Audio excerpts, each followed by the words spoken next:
Isa ang bag ni Ninfa Fontamilla sa dumaan sa X-ray scanner sa NAIA para sa kanyang 6 a.m. flight pa Singapore noong linggo. Base sa logbook, napansin ng X-ray operator na si Ronilo Salanga na may tila bala sa X-ray ng bag. Nang in-inform siya ng X-ray operator, binato niya sa sahig. Tapos, of course, nag-hysterical siya doon. Sa larawang ito, kita ang bag sa sahig at kinurdon. Hinintay pang abogado ni Fontamillas na dumating bago buksan ang bag. Sa salaysay ng abogado ng Office for Transportation Security, unang binuksan at ipinatanggal kay Fontamillas ang laman ng bag niya na naka-combination padlock. Muling inilagay ang bag sa X-ray pero kita pa rin ang bala. Ipinabukas ng OTS personnel at ABSI Group kay Fontamillas ang bulsa sa harap ng bag pero nahirapan siya dahil nakatahi pala ito.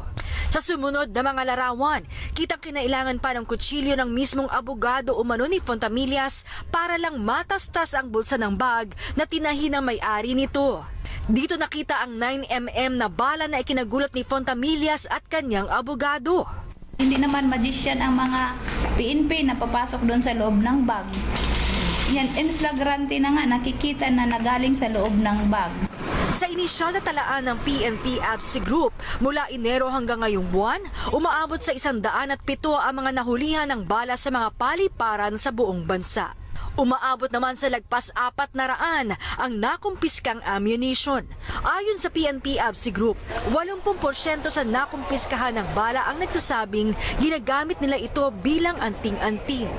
May insidente rin po na yung isang nanay, admitted naman niya na nilagyan niya ng anting-anting, amulet yung anak niya, ipinardible niya sa anak niya na baby. Pero kung may edad na at inamin namang anting-anting at nasa kultura ng mga Pinoy, kailangan pa bang kasuhan at ikulong?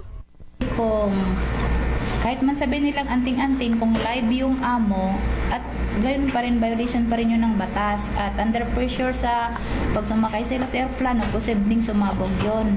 Pangalawa, na-evaluate naman namin kung anting-anting. For example, nakita, buo siya, pero umuka naman yung lid ng bala. Ibig sabihin, confiscation na yun kasi hindi naman yun puputok dahil wala ng pulbura sa loob. Sa kaso naman ng Japanese national na si Kasanobu Yakamoto na nakitaan ng bala sa bag noong October 25, inamin daw nitong souvenir niya ang bala sa isang firing range. Nasa bulsa ng jacket, nasa loob ng bag niya. Kaninang umaga kinasuhan si Fontamillas ng paglabag sa RA 10591 o Comprehensive Firearms and Ammunition Regulation Act.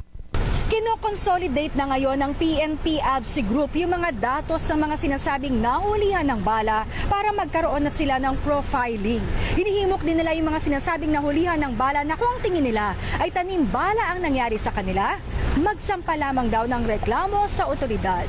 Maan Makapagal, ABS.